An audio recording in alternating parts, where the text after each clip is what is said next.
my town, and we just want to do what we can. The community of Port Orchard is in recovery mode after a rare tornado hit the town, but now another potential problem is on the way. It looks like we will avoid a government shutdown after all. The Senate okayed a new spending bill, but now it just needs House approval. Facebook is under the microscope again. This time it is accused of sharing your personal information with other companies.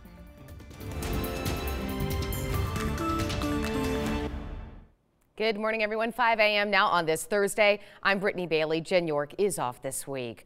Spokane police are asking for your help in finding an armed robber.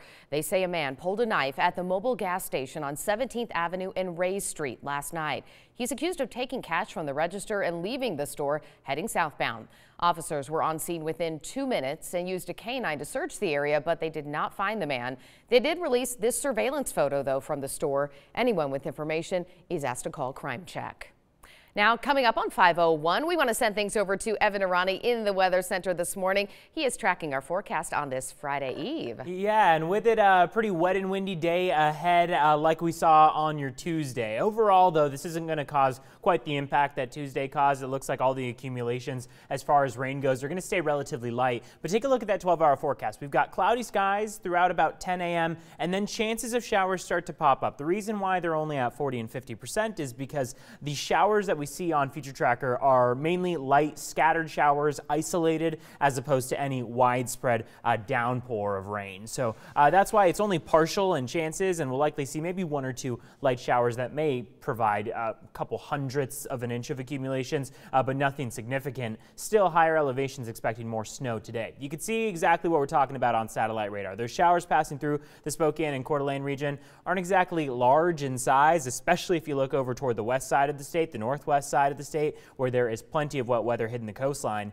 But over toward eastern Washington, we're not facing a pretty heavy day as far as rain goes. Wind gusts are something we are keeping an eye on. We were talking about yesterday how those single-digit wind gusts were calming down, and they'll stay calm throughout about your noon and 2 p.m. hour. And then by the time your evening rolls around, a whole nother round of windy weather is on the way. We've got 30-mile-per-hour gusts by the time 4 and 6 p.m. come around. Amber Russ-Rashawn is going to give us a check of what the roads look like to start off our Thursday morning. Hi, Amber.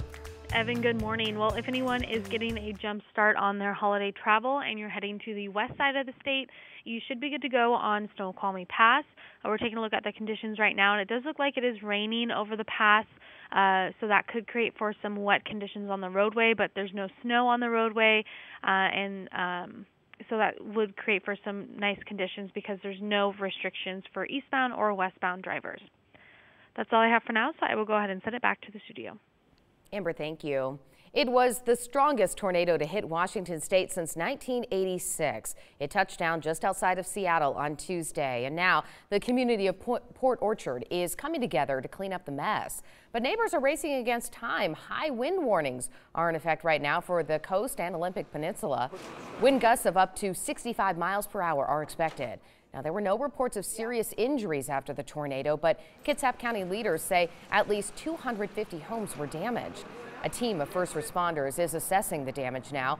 Yellow means limited entry, and red mark means it is not safe to go inside.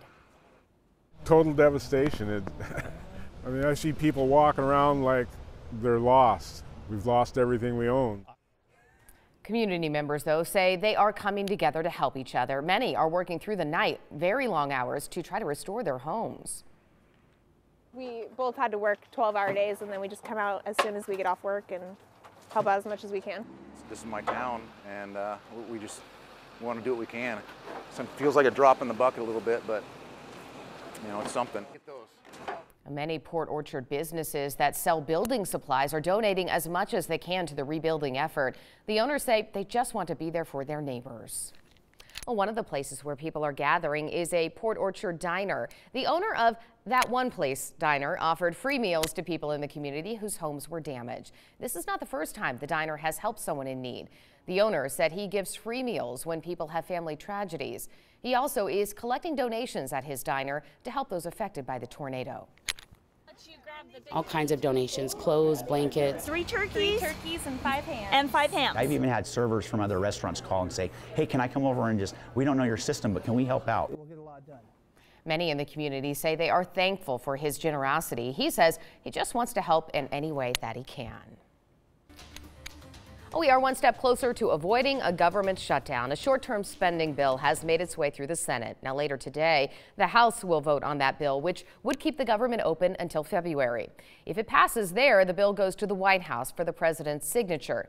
Now, the bill does not include the $5 billion the president asked for to help fund the border wall, but it would fund border security at its current level of $1.3 billion. Senators who backed up the president's border bill say they are disappointed, but those who opposed it say they stand firm with their decision. I'm sorry that my Democratic colleagues couldn't put the partisanship aside and show the same good faith flexibility that the president has shown in order to provide the resources our nation needs to secure the integrity of our borders. The House and Senate will not approve a wall from reprogrammed funds or anything else. It won't happen. The president said he has not given up on the wall. He tweeted that he will get enough funding one way or the other. Well, the Pentagon is pulling the last U.S. service members from Syria. This was at the president's order. It would end the nation's 4-year military campaign. And we have won against ISIS. We've beaten them, and we've beaten them badly. They're coming back now. We won. White House Press Secretary Sarah Sanders said in a statement, in part, these victories do not signal the end of the global coalition or its campaign. The United States and our allies stand ready to re-engage at all levels to defend American interests whenever necessary. Well, some senators are backing up the president's announcement, calling it a victory. Other senators, though, are criticizing him, pointing out the potential fallout. So I think it takes courage to do this because there's a million naysayers on both sides of the aisle who always want to remain. Terrible thing for our nation. It's a terrible thing for the allies that we've been working with. Senator Lindsey Graham and 5 other senators wrote the president a letter urging him to reconsider withdrawing U.S. forces from Syria. We now want to get you up to speed with your other national headlines. Advocates have been pushing for this for more than a century, and now lynching is one step closer to becoming a federal crime. The Senate just passed the Justice for Victims of Lynching Act. The proposal defines the specific act of lynching. It also would add lynching to the federal list of hate crimes.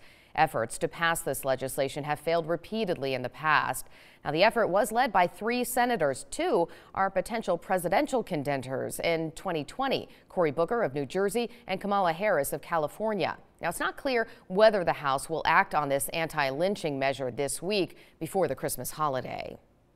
Facebook is on the defense again. The Attorney General for Washington, D.C. sued Facebook for failing to protect user data during the 2016 presidential campaign. Facebook also is facing new scrutiny about its sharing practices. Back in April, Mark Zuckerberg told Congress that Facebook does not sell users' personal data. But an investigation by the New York Times found that the company has been sharing personal data for years. Facebook has made deals with more than 150 different companies, including Netflix, Spotify, and Amazon. These deals reportedly gave Facebook access to more users, while partners got access to personal data. Your biographical information, your friend list, your photos, what's in the news feed. My activity log, all of that stuff could be available to outside partners. Most of those partnerships have ended, but certainly was available at some point. Reports show that Spotify and Netflix were allowed to read Facebook users' private messages. That is according to the Times. Amazon was able to obtain users' names and contact information. Microsoft's Bing also was able to see the names of Facebook users' friends without consent. The Economist has called consumer data the world's most valuable resource. By the end of this year, companies are expected to spend $20 billion for data just to better target advertising. It has been 14 months since former Hollywood producer Harvey Weinstein was accused of sexual misconduct. Today, though, he is expected in court. He is facing 5 felony charges. Those charges include predatory sexual assault, criminal sexual act, and rape. Prosecutors say there is enough evidence to move forward to trial, but Weinstein's lawyers are trying to get the case thrown out of court. He has denied all allegations. It is 5:09 now on this Thursday, and do you hate getting those spam phone calls? We do too, for sure. Well, now one online post claims you can just dial 3 numbers for them to go away. We set out to verify.